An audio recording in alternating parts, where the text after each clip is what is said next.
Prostitution. It's older than the pyramids, more resilient than a cockroach in a nuclear apocalypse, and, let's face it, a topic that makes everyone uncomfortable. From the bustling marketplaces of ancient Rome to the neon-lit streets of modern cities, the business of sex has always found a foothold. We've tried to outlaw it, regulate it, and even shame it out of existence. Yet, like a bad penny or perhaps a slightly sticky dollar bill, it keeps turning up. Why is that? What is it about this particular service that has made it so remarkably immune to the passage of time and the shifting sands of morality? Well, hold on to your hats, folks, because tonight we're diving headfirst into the fascinating, uncomfortable, and often hilarious world of prostitution. Believe it or not, the history of prostitution is more than just a footnote in the annals of human behavior. It's a sprawling saga filled with religious rituals, economic necessities, and enough social hypocrisy to make your head spin. In ancient Mesopotamia, for example, temple prostitution was not only common, but considered a sacred duty. Fast forward a few millennia and we find ourselves in ancient Greece, where prostitution was a thriving industry with its own hierarchy and specializations. The Romans, never ones to be outdone, took things to a whole new level. Prostitution was legal, taxed, and widely accepted, with brothels ranging from seedy dives to luxurious establishments with price lists posted outside. It's almost enough to make you wonder if the fall of the Roman Empire was less about barbarian invasions and more about a severe case of exhaustion. Prostitution and religion. Now you might think that with all this historical context, religion would have some pretty strong opinions about prostitution. And you'd be right. But it's not a simple black and white issue. While most religions condemn prostitution on moral grounds, the reality is far more nuanced. The Bible, for instance, is rife with stories about prostitutes, from Rahab, who helped the Israelites conquer Jericho, to Mary Magdalene, who became a devoted follower of Jesus. These stories, while often interpreted through a lens of judgment, also hint at the complex social and economic realities that drove women to sex work. In many ancient societies, women had limited options for economic survival, and prostitution, however undesirable, provided a means of support. It's a complex issue with no easy answers, and one that continues to spark debate and controversy within religious circles. So, why is it that after all this time, prostitution is still, for lack of a better term, a thing? Well, the answer, like most things in life, is complicated. There's no single reason why prostitution persists, but rather a confluence of factors that keep the industry afloat. One major reason is simple economics, supply and demand. As long as there's a demand for paid sex, there will be people willing to supply it. This demand is fueled by a complex interplay of factors, including social norms, individual desires, and let's be honest, the occasional bachelor party gone wrong. But beyond the purely economic factors, there's also the issue of human nature. Humans are by nature sexual beings, and for some, the transactional nature of prostitution holds a certain appeal. It removes the complexities of traditional relationships, offering a direct and uncomplicated exchange of services. Ultimately, the persistence of prostitution is a testament to its adaptability. Now let's talk about the clientele. Who are these people shelling out their hard-earned cash for a fleeting moment of purchased intimacy? Well, it turns out they're just as diverse as the population at large. We're talking about everyone from lonely businessmen on business trips to married men going through midlife crises to, well, anyone who's ever used the phrase Netflix and chill without irony. Contrary to popular belief, the average client isn't necessarily a creepy dude in a trench coat lurking in a dimly lit alleyway.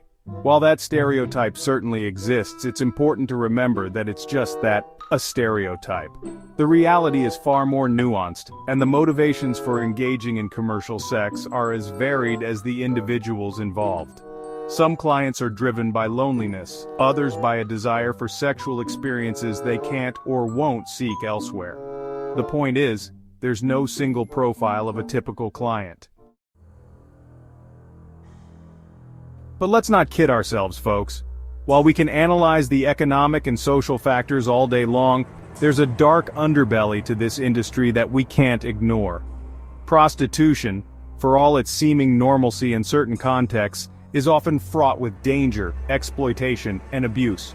For many sex workers, especially those forced into the trade through trafficking or coercion, the reality is far from glamorous. They face risks of violence, sexually transmitted infections, and psychological trauma. The power dynamics inherent in the client-sex worker relationship can leave vulnerable individuals susceptible to exploitation and abuse. And let's not forget the legal ramifications. In many parts of the world, prostitution is illegal, forcing sex workers to operate in the shadows, vulnerable to arrest, fines, and social stigma. Even in countries where it's legal and regulated, sex workers often face discrimination, social isolation, and difficulty accessing healthcare and other essential services.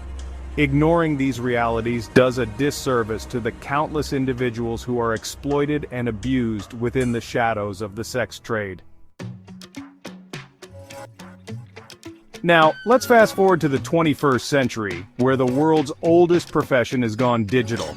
That's right, folks, we're talking about the internet, where you can order a pizza, binge-watch a documentary about serial killers, and oh yeah, hire a sex worker with a few taps on your smartphone. The rise of the internet and social media has had a profound impact on prostitution, changing the way sex is bought, sold, and advertised.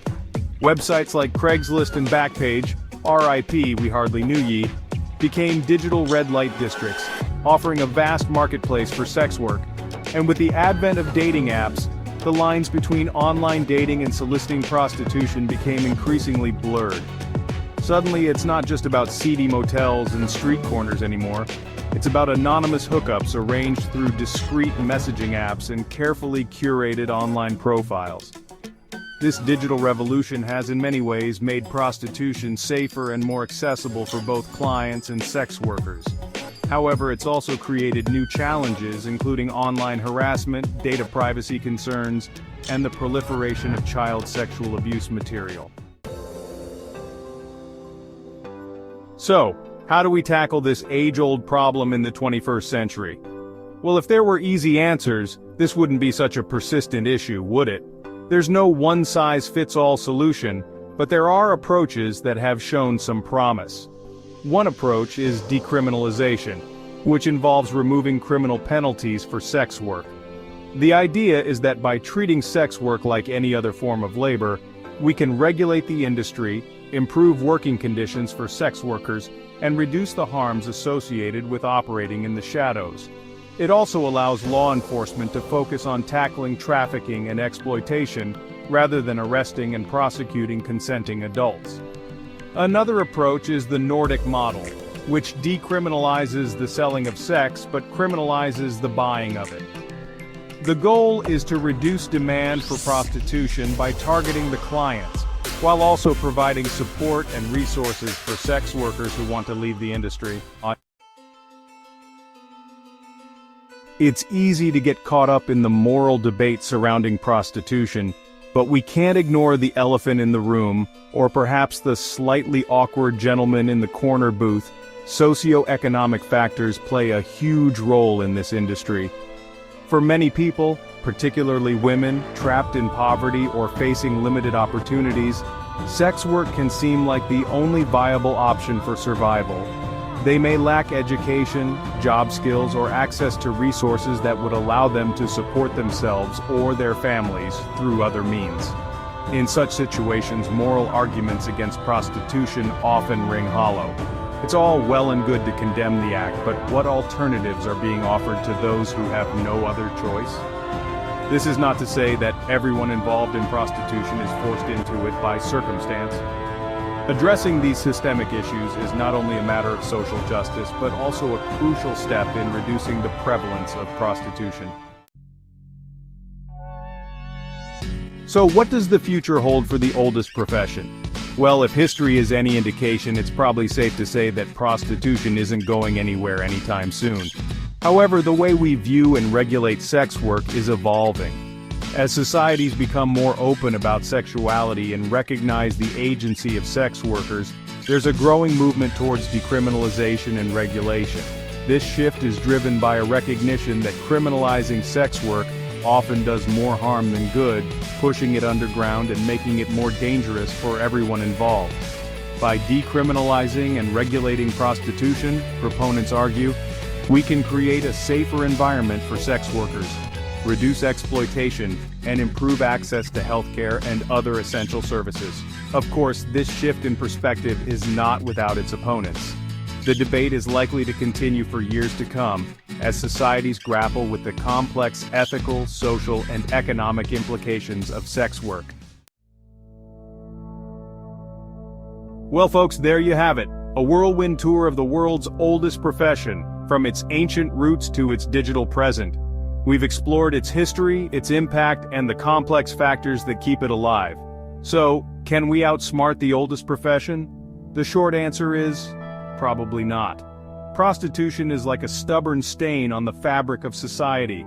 We can try to scrub it out, cover it up, or pretend it doesn't exist, but it always seems to resurface. But that doesn't mean we should just throw up our hands and accept it as an inevitability. By understanding the complexities of prostitution, the motivations of those involved, and the socio-economic factors that contribute to its persistence, we can at least strive to create a world where fewer people feel compelled to sell their bodies for survival. And who knows, maybe one day the oldest profession will finally be ready for retirement. Don't forget to like this video, subscribe to our YouTube channel, Akuko TV. See you on the next one.